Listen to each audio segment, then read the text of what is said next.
Hi kids, எல்லோரும் எப்படி இருக்கேன்? ராமாயணம் ஞாபகம் இருக்கா? ஸ்கூல்லாம் ஆரம்பித்தாச்சு, படிக்கிறதுக்கு நிறையா இருக்கும். ஸோ இப்போ ராமாயணமும் ஹாலிடேஸில் கேளுங்க. ஸோ நம்ம லாஸ்ட் எபிசோடில் எங்கே விட்டோம்? ராமர், சீதை, லக்ஷ்மணன் 3 பேரும் இதில் வரா, தண்டகாரண்யத்தில் ரிஷிகள் எல்லாம் மீட் பண்ணுறா. அவள்லாம் வந்து இவாளுக்கு வந்து பஞ்சவடிக்கு போங்கோ அப்படின்னு அகஸ்தியர் வந்து இவாளை கைட் பண்ணுறார். பஞ்சவட்டிக்கு அவள் வரா. பஞ்சவட்டிக்கு வரும்பொழுது ஒரு பெரிய பேர்டு, ஒரு வல்ச்சரை ஒன்று அவள் மீட் பண்ணுறாள். அந்த வல்ச்சர் வந்து இவாள்கிட்ட வந்து கேட்குறது, அப்படியே உத்து பார்க்குறது, யார் அந்த இடத்துக்கு புதுசாக வந்திருக்கா அப்படின்னு. நீங்கள்லாம் யார் அப்படின்னு கேட்குறதுக்கு முன்னால் சொல்கிறது, நான் அப்போ ஃபஸ்ட்டு நீங்கள் யார், எதுக்கு இங்கே வந்திருக்கேள் அப்படின்னு கேட்குறது. அப்போ ராமர் சொல்கிற, நான் வந்து அயோத்தி மன்னன் தசரதனோட மகன் ராமன், என்னோட தம்பி இவன் லக்ஷ்மணன், இவன் சீதா என்னோட மனைவி. எங்கள் அப்பா வந்து எங்களை 14 வருஷம் நீங்கள் காட்டுக்கு போங்கன்னு சொன்னார், அதனால நாங்கள் இங்கே வந்திருக்கோம் அப்படின்னு சொல்கிறார்.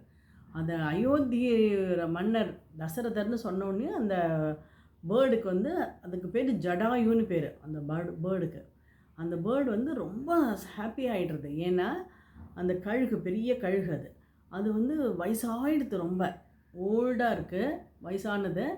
அப்போ வந்து அது என்ன சொல்கிறது, தசரதரும் நானும் ரொம்ப க்ளோஸ் ஃப்ரெண்ட்ஸ், நாங்கள் 2 பேரும். தசரதனோட பசங்களா நீங்கள் 2 பேரும் பசங்களா? அப்போ தசரதர் இப்போ எப்படி இருக்கார் அப்படின்னு கேட்டப்போ, இல்லை எங்கள் அப்பா இல்லை, எங்கள் அப்பா இறந்து போயிட்டார் அப்படின்னா. அடாடா அப்படின்னா அந்த அதுக்கு ரொம்ப வருத்தமாயிடுறது, தன்னோட ஃப்ரெண்டு இறந்து போயிட்டானேன்னு கேட்டுட்டோம். அப்போது தன்னையும் அதை இன்ட்ரடியூஸ் பண்ணிக்கிறது. யாருன்னு கேட்டால் கருடனோட தம்பி சம்பாதி, அருணனோட தம்பி சம்பாதி, அந்த சம்பாதிக்கு இன்னொரு தம்பி நான், ஜடாயு அப்படின்னு சொல்கிறது. அப்போ அந்த ஜடாயு வந்து இவளுக்கு ஒரு ப்ராமிஸ் பண்ணுறது என்னென்னா, நீங்கள் இல்லாத பொழுது, நீங்கள் ஏதாவது வேலை விஷயமா எங்கேயாவது வெளியில் போகிறேன், ஏதாவது தேடிட்டு போகிறேன், அப்போது வந்து சீதை தனியாக இருந்தால் நான் அவளை பார்த்துக்கிறேன், நீங்கள் கவலைப்படாதீங்கன்னு சொல்லி அவளுக்கு அஷூரன்ஸ் கொடுக்கறது. ஸோ அவள் வந்து ஆல்மோஸ்ட் 10 வருஷம் அவளுக்கு அந்த வனவாசத்தில் முடிஞ்சிருத்தோ. இங்கே பஞ்சவடியிலையும் அவள் ஹாப்பியாக இருந்துட்டுருக்கா. 2 வருஷம் ஆயிடுறது. அப்போது சூர்பனகான்னு ஒருத்தி வரா. அந்த சூர்பனகாங்கிறவா யார் அப்படின்னா, லங்கையை வந்து ராவணன்னு ஒருத்தன் ரூல் பண்ணிகிட்டு இருந்தான், ஒரு ராஜா ஆண்டுன்னு இருந்தான். அந்த ராவணன் வந்து அவனோட ராஜ்யத்துக்கு உட்பட்டதுலாம் இந்த இடம் இல்லாமல், இந்த பஞ்சவடி இல்லாமல் அவனோட ராஜ்யத்துக்கு உட்பட்டது தான்.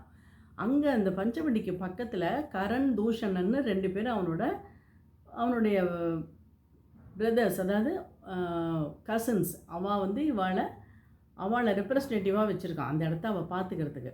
ஸோ அதனால் சூர்பனகா வந்து அவள் அண்ணாவோட இடம் தானே. ஸோ அது பார்க்குறதுக்கு அவள் வரா அந்த இடத்துக்கு. அங்கே வரும்பொழுது இந்த புதுசாக ஒரு பஞ்சவடி, எங்கேயோ ஒரு இடத்துல ஒரு பர்ணசாலை இருக்குது, யாரோ 2 பேர் இருக்கா, ஒரு மனுஷா மாதிரி 2 பேர் இருக்கா.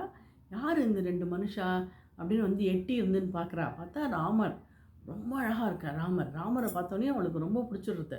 ஆஹா, நம்ம இவனை கல்யாணம் பண்ணிக்கலாம் அப்படின்ட்டு. ஆனால் என்ன தோன்றது, அவளோ ராட்சசின்னா அழகு இல்லாமல் இருக்கா, கோர ஸ்வரூபம்.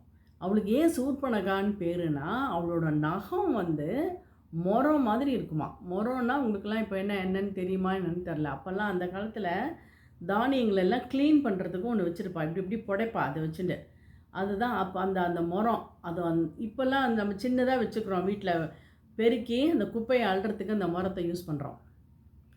அவளோட ஒரு நகம் வந்து அவ்வளோ மரம் மாதிரி அவ்வளோ பெருசாக இருக்குமா. அதனால தான் அவளுக்கு சூர்பனகான்னு பேர். அவள் வந்து, ஆனால் இப்போ ராமரும் அழகாக இருக்க. ஸோ அவர்கிட்ட போய் எப்படி நம்ம கேட்க முடியும்? அதனால் அவள் என்ன நினச்சிக்கிறா, அவள் வந்து ஒரு அழகான ஒரு பெண் மாதிரி தன்னை மாற்றிக்கிறா. ராட்சசாளுக்கு அதெல்லாம் முடியும் இல்லையா, அவள் இஷ்டப்பட்ட உருவத்தெல்லாம் அவள் எடுத்துப்பா. அதனால் அந்த அழகான ஒரு பெண் உருவத்தை எடுத்துட்டு ராமர்கிட்ட வரா. வந்து, யார் நீ, எங்கே நீ, நான் இத்தனை நாளாக நான் உன்னை பார்த்தது இல்லையே, திடீர்னு எப்படி நீங்கள்லாம் இங்கே வந்தேள், எதுக்காக வந்திருக்கேள் அப்படின்லாம் கேட்குறா. அப்போ ராமர் வழக்கம் போல் தான் யாருங்கிறத இன்ட்ரடியூஸ் பண்ணி அவளுக்கு சொல்கிறார். உடனே அவள் என்ன சொல்கிறா, நான் யார் தெரியுமா, நான் வந்து லங்கையில் இருக்கிற ராவணன் பெரிய ராஜா. அந்த ராவணனுக்கு 10 தலை. எங்கள் அண்ணாக்கு தெரியுமா, எவ்வளோ ஸ்ட்ராங் அவர் வந்து பெரிய சிவபக்தன். இந்த ராவணேஸ்வரன் அவருக்கு பட்டம் உண்டு. ரொம்ப ரிச்சு அவரோட தங்கனா. அதனால் நீ எதுக்கு இந்த காட்டில் கஷ்டப்படுற? உன்னை கண்டா எனக்கு ரொம்ப பிடிச்சிருக்கு. நீ என்னை கல்யாணம் பண்ணிக்கோ. நம்மலாம் லங்கையில் போய் ஜாலியாக இருக்கலாம் அப்படின்னு சொல்கிறேன். அப்போ ராமருக்கு என்ன தோன்றது, இவ ஏதோ உளர்றா, இவ்வளோ அப்படியே டைவர்ட் பண்ணணுங்கிறதுக்காக அவர் என்ன சொல்கிறார், சீச்சி எனக்கெல்லாம் கல்யாணம் ஆகிடுத்து, என் ஒய்ஃப் வேறு இங்கே பக்கத்தில் இருக்கா, நான் உன்னை கல்யாணம் பண்ணிக்க முடியாது. இதோ என் தம்பி லக்ஷ்மணன் இருக்கான் பாரு, அவன்கிட்ட போய் கேளு, அவன் உன்னை கல்யாணம் பண்ணிப்பான் அப்படின்னு சொல்கிறார். அப்போ உடனே லக்ஷ்மணர்கிட்ட லக்ஷ்மணரை பார்க்க, ராமராவது கொஞ்சம் டார்க்காக இருக்கார், கருப்பாக இருப்பார். லக்ஷ்மணன் நல்ல தகன்னு நல்ல கலராக இருப்பான். ஆமாம் இவனும் நல்லா தான் இருக்கான், பரவாயில்ல அப்படின்ட்டு அவன்கிட்ட கேட்குறா, நீ அவங்க அண்ணா தான் என்னை கல்யாணம் பண்ணிக்க மாட்டேன்ட்டான், நீயாவது என்னை கல்யாணம் பண்ணிக்கோ ஏன் அப்படின்னு சொல்கிறான். அப்போ லக்ஷ்மணன் என்ன சொல்கிறான், அதெல்லாம் சும்மா எங்கள் அண்ணா அவர் நினச்சா உன்னை பண்ணிக்கலாம், சும்மா உன்னை இது பண்ணுறார், நீ திருப்பி போய் அவர்கிட்டயே போய் கேளு அப்படிங்கிறா.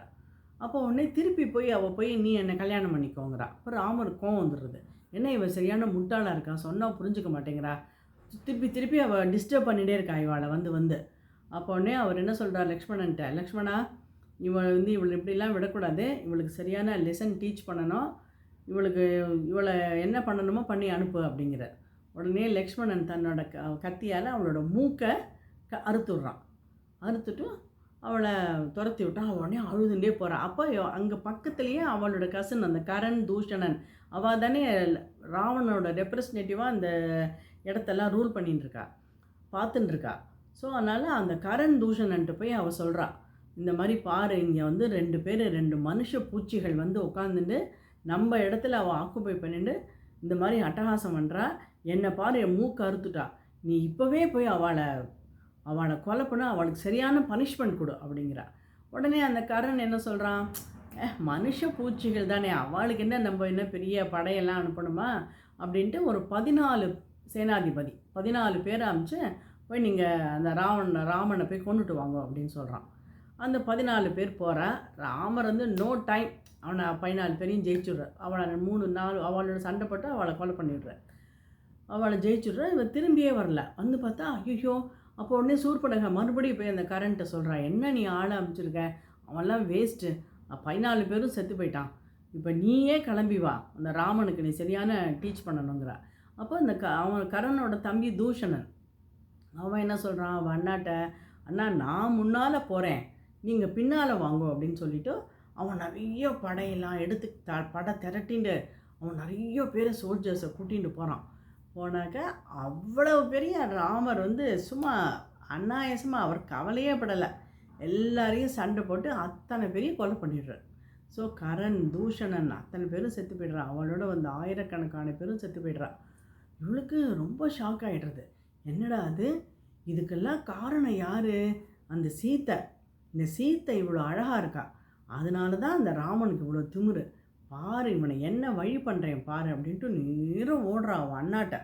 அண்ணா அண்ணான்னு அவன் அண்ணா அங்கே லங்கையில் அவர் ராஜா இல்லையா, ராஜ சபையில் அவர் உட்காந்துருக்கும்போது இவன் அண்ணா அண்ணா அண்ணா ஆபத்து ஆபத்துன்னு அப்படியே கத்திட்டு ஓடுறான். அப்புறம் என்னாச்சு அதை நெக்ஸ்ட் எபிசோடில் பார்க்கலாம்.